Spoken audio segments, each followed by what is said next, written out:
What is up, guys? Chris here, Bear Market Mining. Thanks again for stopping by. So today we're looking at the 9950X, the new Ryzen CPU. I finally got my hands on one. Had to order in the mail, of course.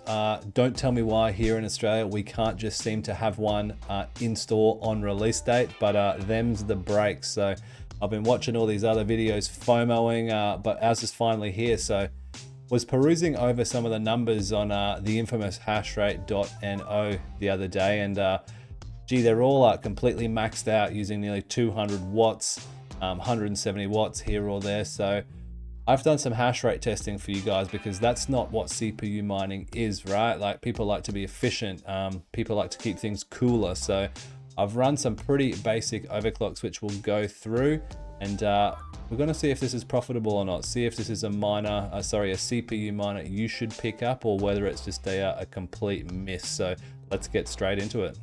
All right, so the infamous Hashrate.no, we can see right up the top here, we've got Spectre allegedly making 66 cents a day, but using 192 watts. Now, I have got a 420 mil AIO CPU cooler, which is going to keep it about as cool as possible. So I tested all these max hash rates and I thought, let's get these numbers down a little bit here. So we can see the 36.26 kilohash from Spectre. Now, I couldn't get close to that number. I got about 27. Was the most I got at full noise, full power, overclocked. So I don't know which wizard has come up with this number, or Silicon Lottery, or what the go is, but that number's a bit sussy to me, to be completely honest. Now, Tuske, Kyla Coin, Verus, these were all pretty much spot on as far as the power draw and the hash rate is considered. Zephyr, Zealous, and Yada as well.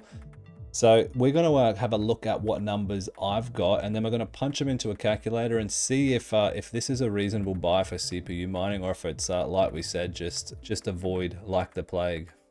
So as I mentioned, we did do a little bit of overclocking in the BIOS, or I guess in this case underclocking. So we went with a 1.1 core voltage. We went up, we went down, and I found this was the best sort of most efficient setting when it comes to power versus hash rate. We also went with a core optimizer of -30, and we enabled Expo 2 on our DDR5 RAM. So that's just to get it up to the 6000 megahertz that it should be capable of.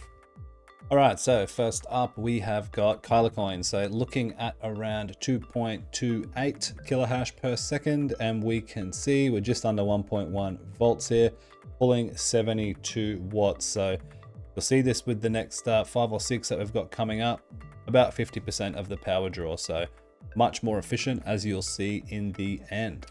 Moving along to random Tuske, just under 9,000 hashes at about 92 watts, so using a little bit more than Kyla. That's just an algorithm thing. Pretty cool little coin. I'm going to try and stack a little bit of this.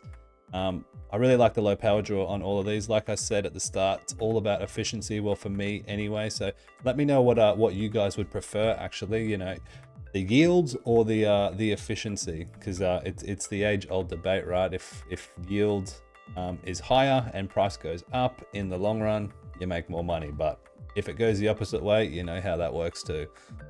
Now here we have old faithful RandomX. Now I've selected 30 out of my 32 threads, so we could get a little bit more hash rate for a little bit more power. I did run this before, so this is around the rough hash rate, around 12.2 to 12.5, and moving into about 105 watts.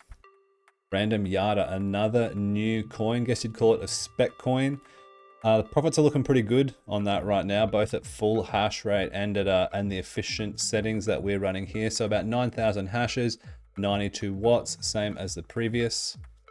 Now the buzz of CPU mining at the moment, Spectrex. So 12.16, like I said, so about half of what I can get at about 116 watts. So like I said, whoever's getting 35, please let me know if you've got one of these and if you can get 35 kilohash per second out of this, because I don't know where that number came from. So take that number, the 35 on Hashrate.no, with a grain of salt, unless you're running a 420 mil, you know, AIO cooler like myself, or like maybe whoever. got those overclock settings and got those hash rates, you know, I'd be dropping the power limit for sure and going for efficiency. Next up, we're looking at Verus hash, 32.5 mega hash per second, right around 106 watts. So this wasn't super profitable at the full hash rate, and we've definitely made some improvements by undervolting this, as you'll see a bit later. Last but not least, looking at Verus hash, 17.72 kilohash per second, right at around the 108 watt mark now. CPU mining, Zealous Hash V2, not as efficient as GPU mining, but not everybody has GPUs. So if you are looking to CPU mine Zealous Hash, this is an option. But that will wrap up. I think we did 6 there. I can't count maths. Bit of brain fog today, not gonna lie. So let's jump back over on Hashrate.no and see how these numbers look with my settings. All right, so back on over Hashrate.no. Now, for anyone wanting to enter your own custom hash rates and not follow what you see just displayed in the main page here, you can click on this little guy up in the top right, click on custom hash rate, click on whatever CPU or GPU you're trying to enter some custom settings for, and bang, you just enter them right then and there. And then you move on over to the CPU calculator and you see the actual numbers. All right, so let's see how we've done here. So we can see Tuske's on top making 19 cents, so not too bad. You know, an 18 cent per kilowatt hour revenue is pretty solid, much better than GPU mining at the moment, but not as good as it used to be. So by reducing that core voltage and reducing the power, we've gone from, I think it was 3 or 4 to what's that? 3, 4, 5, 6. So we've added another 30% worth of profitable CPU mineable coins at this point. So I'm pretty happy with how that's looking.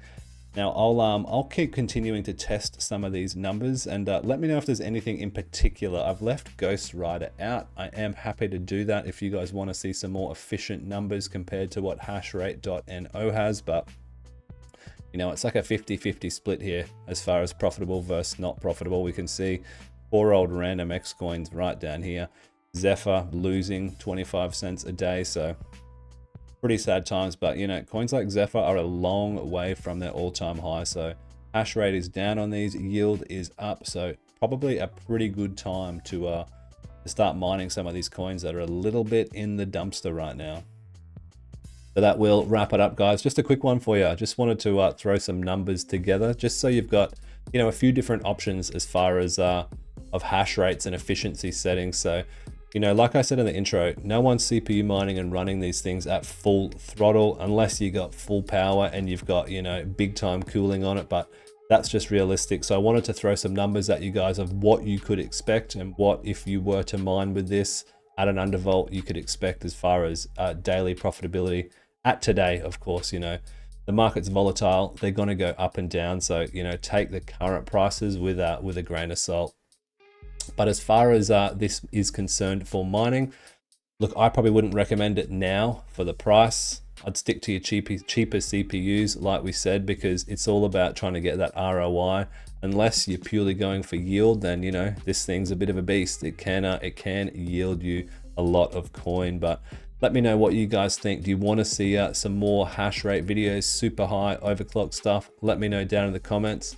If you want to chat more CPUs, GPUs, ASICs, whatever it is, join the Discord. The link is in the description, and I'll see you in the next one. Peace.